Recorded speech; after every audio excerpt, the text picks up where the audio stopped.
आज कलीसिया के सामने एक बहुत बड़ा चैलेंज है, क्योंकि जब हम पूरे विश्व के ऊपर ध्यान देते हैं, अपने देश के ऊपर जब हम नजर घुमाते हैं, तो जब हम अपने स्थानीय सिचुएशन के ऊपर जब हमारा ध्यान जाता है, तो कहीं भी सुख शांति नहीं है, कहीं भी अच्छा माहौल नहीं है। आप यूनिवर्सल लेवल पर या वर्ल्ड लेवल पर देखें तो तीसरे महायुद्ध की जो है सिचुएशन बनी हुई है। एक लंबे समय से जो है दो ग्रुप बने हुए हैं जो एक दूसरे के ऊपर आक्रमण कर रहे हैं और बहुत सारा लॉस हो रहा, जान माल का, तमाम चीजों का नुकसान हो रहा है। और एक अलग प्रकार का गैंग वार जो है बना हुआ है। बड़े बड़े सेलिब्रिटी को, बड़े बड़े अगुओं को जो है असैसिनेट किया जा रहा है, थ्रेट किया जा रहा है। बहुत सारी और असामाजिक जो घटनाएं जो है बन रही हैं। और जब हम अपने देश में अलग अलग प्रांतों में देखते हैं, डेमोक्रेटिक कंट्री है हमारी, और डेमोक्रेसी की हत्या हो रही है। जब हम अपने चर्चिस में आते हैं तो चर्च में भी बुरा हाल है। चर्च में भी जमीनों को और बहुत सारी चीजों को लेकर के बहुत घपले हो रहे हैं। और जब हम अपने व्यक्तिगत जीवनों में आते हैं, परिवारों में भी आते हैं, तो शैतान ने इतने कड़वे बीज बोझ डाले हैं कि हमारी बुद्धि, जैसे हम मानसिक जो है बीमारी से परेशान हो गई, हमें कुछ सूझ नहीं रहा है, कुछ समझ नहीं आ रहा। सच्चाई पर, रियलिटी पर पहुंचने के लिए शैतान ने हमारी आंखें, हमारी बुद्धि को बांध रखा। और मैं हमेशा ये कहता हूं कि ये किसी का दोष नहीं है, शैतान है जो परमेश्वर के लोगों के पीछे एक गरजते हुए शेर की तरह पड़ा हुआ। और शैतान बड़े बड़े जो धार्मिक लोग हैं, काबिल लोग हैं, समझदार बुद्धिजीवी लोग हैं, जो अपने आप को बड़ा कहता कहते हैं, ऐसे लोगों को इस्तेमाल करना है नुकसान करने के लिए। समझदार लोगों के द्वारा बेसमझी के काम होते हैं। और ये शैतान की स्ट्रेटेजी है जिसको हम नहीं समझ पा रहे। और मेरे प्रियो, इन सारी चीजों का एक समाधान है, एक ही चीज का हल है। या ये कहा जाए कि यदि कोई चाबी है तो वो है प्रार्थना। आज का जो कुछ शास्त्र में से पढ़ा गया है, मरकुस रचित सुसमाचार में, और प्रभु यीशु मसीह ने भी इस चीज के ऊपर बल दिया है कि मेरा घर प्रार्थना का घर होना चाहिए। हम जितने भी समझ रखते हैं, बच्चों को छोड़ दीजिए, जितने भी हम समझ रखते हैं, जब हम चर्च आते हैं, चर्च आने की तैयारी करते हैं, तो हमारा आने का पर्पस क्या होता है? ये यही नहीं, मैं अक्सर ये कहता हूं, हम चर्च आते क्यों हैं, या चर्च का मतलब क्या है? तो प्रभु का वचन जो हमने 11वें अध्याय में पढ़ा है मरकुस के, बड़ा स्पष्ट है कि परमेश्वर का घर प्रार्थना का घर, परमेश्वर का घर सब लोगों के लिए प्रार्थना का घर होना चाहिए। और प्रार्थना मेरे अजीजों हम सबके लिए बहुत महत्वपूर्ण है। हमारी प्रार्थना की कमी की वजह से जो हमारे व्यक्तिगत जीवन है, परिवारों में है, कलीसियाई तौर पर है, किसी भी तरीके से प्रार्थना की जो कमी है, उससे शैतान बहुत बड़ा काम कर रहा है। हमारे व्यक्तिगत जीवनों में बहुत निराशा लाना, करवाट से बड़ा होता है। हम प्रार्थना करने के लिए बैठते हैं तो बिल्कुल उचितता हमारे दिमाग में चलती रहती है। प्रार्थना में, प्रभु की आराधना, प्रभु की स्तुति करने, धन्यवाद देने में, किसी के लिए प्रार्थना करने में, हीलिंग के लिए प्रार्थना करने में हमारा मन कम लगता है। कड़वाहट की बातें भरी रहती हैं और हमारा मुंह बंद होता है। उन्हीं कल्पनों में जो है हमारा समय बर्बाद हो जाता है।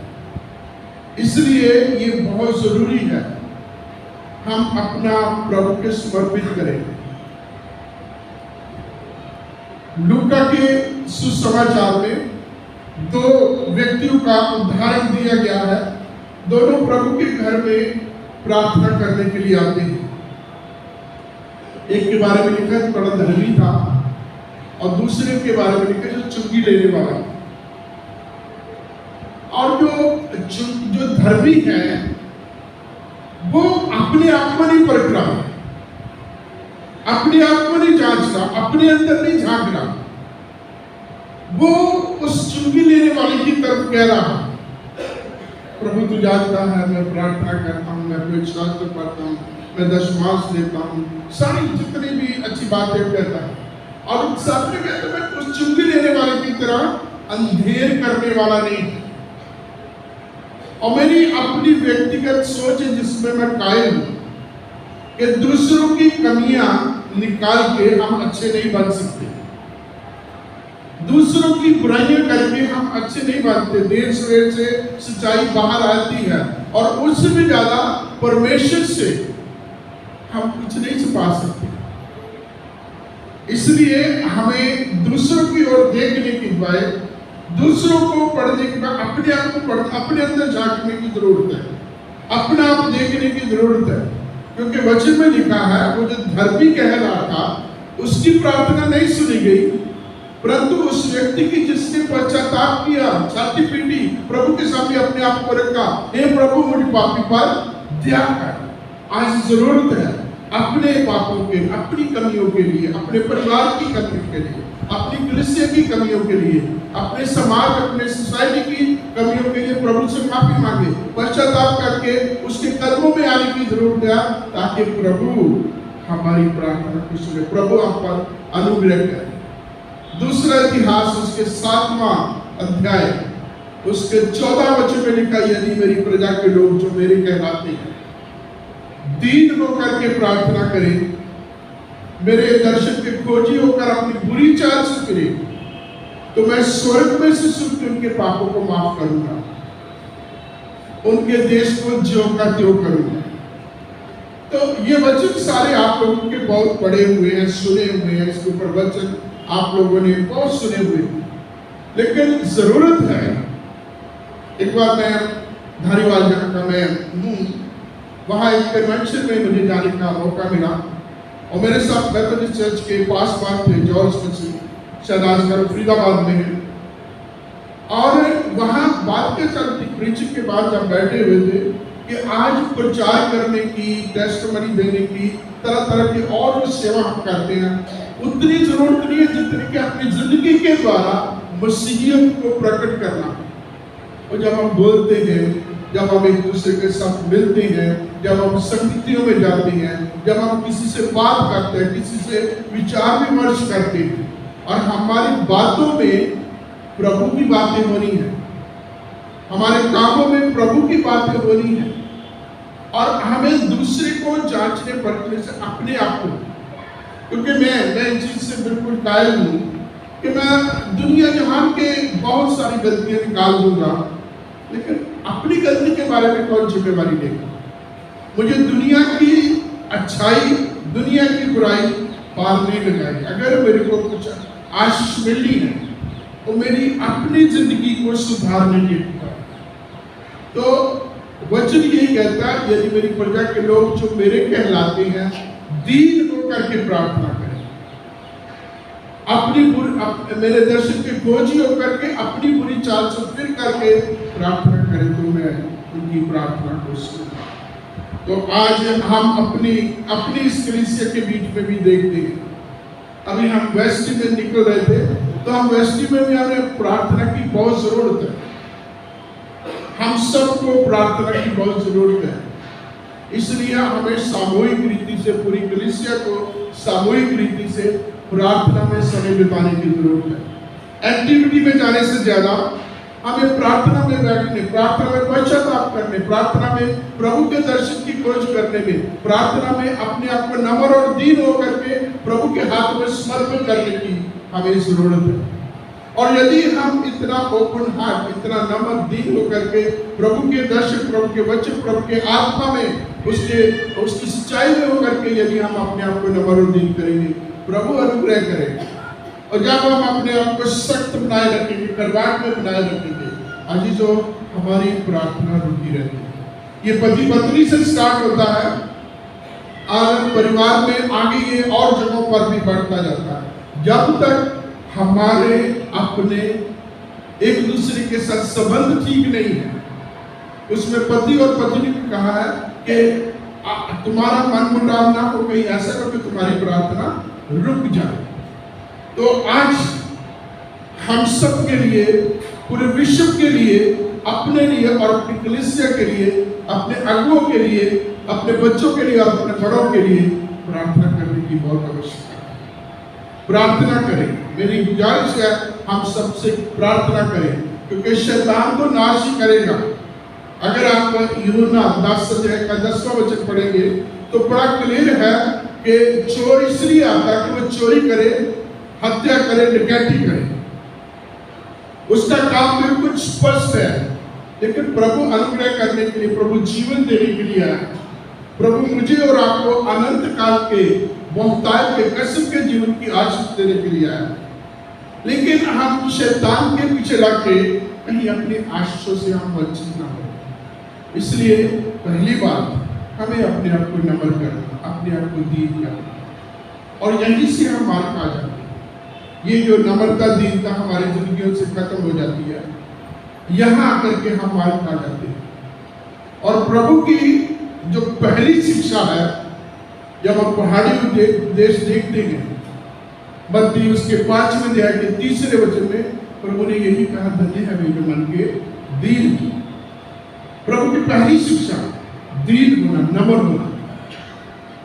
और प्रभु ने चुना भी ऐसे लोगों के लिए, जब हम ग्रंथियों की पहली पत्री उसके पहले अध्याय के 26 वचन से आगे पढ़ते हैं, प्रभु ने दीनों को चुना, नम्र लोगों को, कमजोरों को, अज्ञानियों को, जो बिल्कुल कुछ भी नहीं थे, ऐसे लोगों को चुना ताकि उनको चुन के अपनी सामर्थ, अपनी शक्ति से परिपूर्ण करके अपनी महिमा, अपने जलाल के लिए, अपने कामों के लिए इस्तेमाल करें।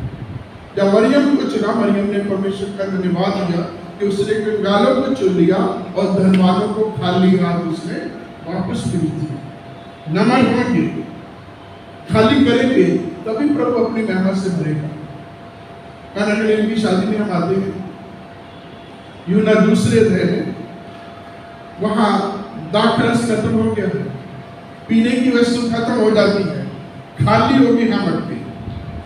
और जब खाली होते हैं उसको, तब प्रभु अपने महिमा में उस स्वादिष्ट दाखरस से परिपूर्ण करता है। तो हमें पहले खाली होना, अपना अहम, अपना घमंड, अपनी सोच, अपनी तमाम उन चीजों को निकाल के प्रभु के सामने खाली बर्तन की तरह प्रभु के सामने आना।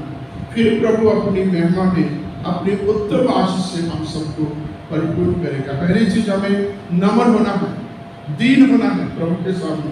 और जब आप प्रभु के सामने दीन होते हैं, याकूब कहता वो तुम्हें उचित समय पर जो है ऊंचे पे उठाएगा, दीन बने, नम्र और दीन बने। और बहुत बार जो है ये मुश्किल काम हो जाता है, हम जो है अपने उस जगह से हिलते नहीं हैं, क्योंकि हमें किसी न किस तरीके से शैतान ने पकड़ रखा, जकड़ रखा है, इस तरीके से हमें सख्त बना रखा, करवाट में डाल रखा है कि हम निकल नहीं पा रहे। तो वचन कहता है पहली चीज दीन होना है, और दूसरी चीज प्रभु के दर्शन की खोज करना। प्रभु का वचन क्या कहता है, उसके वचनों में हमने प्रभु के दर्शन की खोज करना। प्रभु के दर्शन की को बहुत बार हम उसको स्वप्नों से जोड़ देते हैं, बहुत बार हम ऐसी चीजों से जोड़ देते हैं। प्रभु के दर्शन की खोज, प्रभु को जानना, प्रभु को समझना। और प्रभु को हम कैसे जानेंगे? प्रभु के वचन को पढ़ने के द्वारा। जो प्रभु के पवित्र वचन है वही बताएगा प्रभु की लंबाई, प्रभु की चौड़ाई, उसकी गहराई, उसकी ऊंचाई, उसकी सच्चाई, उसके मृत्यु में से जिंदा होने की सामर्थ के बारे में प्रभु का वचन ही बताएगा। इधर उधर की कथा कहानियां, इधर उधर की बातें हैं, उनसे हम प्रभु को नहीं समझ पाते। प्रभु को उसमें समझना बहुत मुश्किल है। बहुत बार ऐसी टीचिंग, ऐसी प्रीचिंग, ऐसी प्रैक्टिस भी चलती है, लेकिन सच्चाई से जो जानना है, जो हमें वास्तविक रीति से हमें सच्चाई मिलती है परमेश्वर के बारे में, वो प्रभु का वचन है। और यही कहा कि यदि मेरी प्रजा के लोग जो मेरे कहलाते हैं दीन होकर के प्रार्थना करें और मेरे दर्शन की खोजी हो, और पवित्र वचन कहता है जिन्होंने प्रभु की खोज की, प्रभु ने उनके लिए अपना द्वार खोला, प्रभु ने अपना अनुग्रह किया, प्रभु ने उनको लज्जित नहीं होने दिया, प्रभु ने उनकी प्रार्थना को सुना, प्रभु ने उनकी समस्या के समाधान किए, प्रभु ने अपनी मेहनत से परिपूर्ण होकर के उनको जो है इस्तेमाल किया। और तीसरी चीज जो है, अपनी बुराई को छोड़ दो, अपनी बुरी चाल से फिर करके प्रभु के कदमों में आना। बहुत सालों पहले की बात है, 75 के आसपास की बात है। परिवार में सबसे पहले मेरे बड़े भाई आर्मी में थे, प्रभु को ग्रहण किया और धीरे धीरे करके सभी आ गए। हम भी थे, लेकिन व्यक्तिगत तौर पर अभी प्रभु से बहुत दूर थे। तो मैंने क्रॉस डाली हुई थी, और जो उस समय की बच्चों की, जवान लड़कों की हरकतें होती है, काम होते हैं, और मेरे बड़े भाई वो डांट रहे मुझे कि क्रॉस भी पहनी हुई, काम भी ऐसे है, बुरे काम है। और आगे उन्होंने डांटते चलते चलते बोला कि जहां तो क्रॉस नहीं होनी चाहिए, जहां बुरे काम नहीं होने चाहिए। तो हमारे एक में गेस्ट आए हुए थे, तो उसने पंजाबी में मुझे बोला, उतार दे इस क्रॉस को। और मेरे बड़े भाई ने फिर डांटा, उनको भी सुनाया मुझे भी, कि क्रॉस को उतारनी है, बुरे कामों को छोड़ना। और बहुत बार क्या होता है कि हम जल्दी से काम छोड़ देते हैं, बुराई नहीं छोड़ते। और ये जरूरी ये है कि हमें बुराई को छोड़ना है, वो छोटी है, बड़ी है, सोच में है, किसी भी तरीके से है, बुरे कामों को छोड़ना है, ना कि जो प्रभु ने हमें काम किया, प्रभु ने हमें सेवा दी है किसी प्रकार की, उसको छोड़ के अपने पीछे बैठ जाए। प्रभु का वचन कहता है, मेरी प्रजा के लोग जो मेरे कहलाते हैं दीन होकर के प्रार्थना करें, मेरे दर्शन के खोजी होकर के अपनी बुरी चाल से फिरेंगे, तो मैं उनकी प्रार्थना को सुनूंगा, तो मैं स्वर्ग से उनके पापों को माफ करूंगा, तो मैं उनकी प्रार्थना को सुन के उनके देश को भी बहाल करूंगा। और उनके घर की हर प्रार्थना जो की जाएगी उस पर आंखें लगे रहेंगी, कान लगे रहेंगे, उनके घर को अपनाऊंगा, पवित्र करूंगा कि प्रभु का नाम उस घर में सदा के लिए बना रहे। और प्रभु उनकी हर पोजीशन को, हर पदवी को, उनकी राजगद्दी को प्रभु स्थिर बनाए रखते हैं। 3 बातें हैं जिसके ऊपर हमें कंसंट्रेट करना, मनन करना। पहली चीज नंबर बनाना, दूसरी चीज प्रभु के दर्शन की खोज करना, और प्रभु के दर्शन की खोज केवल और केवल बाइबल से मिलती है और कहीं से। और तीसरी चीज अपनी बुराई को ढूंढना। We have to search within ourselves. दूसरों की ओर देखने से हमें अपने आप को जांचना, अपने आप को परखना, अपनी जो बुराई है उसको प्रभु के सामने रख के प्रभु से पश्चाताप करके प्रभु के कदमों में आना। तब प्रभु का वचन कहता है तो वो स्वर्ग से सुन के हमारी प्रार्थना को सुनेगा। कुल मिला के सारी बातों के बीच में एक मुख्य बात, एक अपील पूरी कलीसिया के सामने हमें प्रार्थना में समय बिताना, पश्चाताप करके प्रार्थना में आना। और बाइबल कहती है, बाइबल का इतिहास कहता है कि जब जब लोगों ने पश्चाताप किया, जब जब लोगों ने डांट तोड़ के, राख डाल के प्रभु के कदमों में सच्चा पश्चाताप करके प्रभु के कदमों में आए, प्रभु ने मांगने से बढ़कर समझ से बाहर होकर के कार्य किए। प्रभु ने वो चीजें जो उनके खिलाफ हो चुकी थी उनको फेवर में कर दिया, उनके पक्ष में कर दिया। प्रभु सामर्थ्य प्रभु है, वो दिल के सच्चाई को, दिल को जान देखता, वो बाहरी बातों को, बाहरी रूप को नहीं देखता, वो दिल को देखता, दिल को जांचता है, और वो मेरे और आपके दिल को जानता है। इसके लिए परमेश्वर का वचन कहता है, धन्य हैं वे जो मन के शुद्ध हैं। हमें किसी को दिखाने की जरूरत नहीं, किसी की वाह लेने की जरूरत नहीं, किसी की सपोर्ट लेने की भी जरूरत नहीं है। एक बात जिससे मैं कायल हूं और जिसका मैं आप लोगों को भी ये कहना चाहता हूं, एनकरेज करना चाहता हूं कि जब आप दिन भर के कामों को करने के बाद, बातों मिलने के बाद प्रभु के सामने बैठते हैं और यदि आपकी आत्मा को वचन के साथ प्रभु आपको प्रिक नहीं करते, आपने काम किए होते हैं, आपने वचन सुने होते हैं, बहुत सारे गीत सुने होते हैं, जब आप प्रभु के कदमों में बैठते हैं, तो जब आपका विवेक दोषी नहीं होता तो आपको ये देखना कि आप प्रभु में सही चल रहे हैं। गलत काम किया तो आपका विवेक जो है आपको खुद कहेगा, अंतरात्मा आपको जो है प्रिक करेगी, गलत किया है या ठीक किया।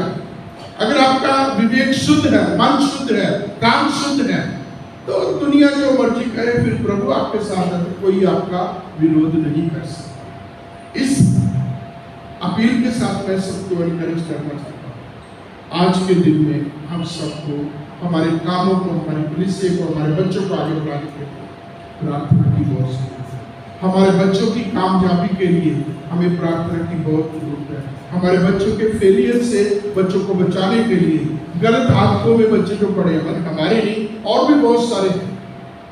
कल हम पास्टर कमेटी में थे, बात हो रही थी पंजाब की, उसके बाद हरियाणा की, उसके बाद गुजरात की। इतना नशा हमारे भारत में, जवान लोग कितने नशे में पड़े,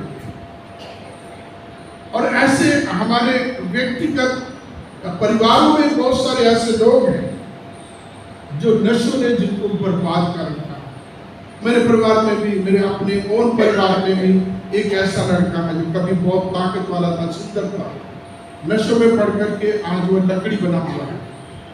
तो मेरे प्रियो, ये बहुत सारे अवगुण है, बहुत सारी बुराइयां, बहुत सारी चीजें जिनको माँ बाप नहीं जानते, दुनिया वाले जानते, बाहर वाले जानते हैं। और हमें उन बच्चों के लिए, जैसे अयूब अपने बच्चों के लिए रोज पश्चाताप करता था, रोज प्रार्थना करता था, हमें भी अपने बच्चों के लिए, अपने बड़ों के लिए, अपने समाज, अपनी सोसाइटी, अपनी कलीसिया के लिए, अपने इवन अपने लीडर्स के लिए, अपने पासवानों के लिए भी प्रार्थना करें। प्रार्थना करें, जो आपको कमी दिखती है उसके लिए प्रार्थना करें। प्रभु के हाथ में कोई कमी नहीं है, वो सब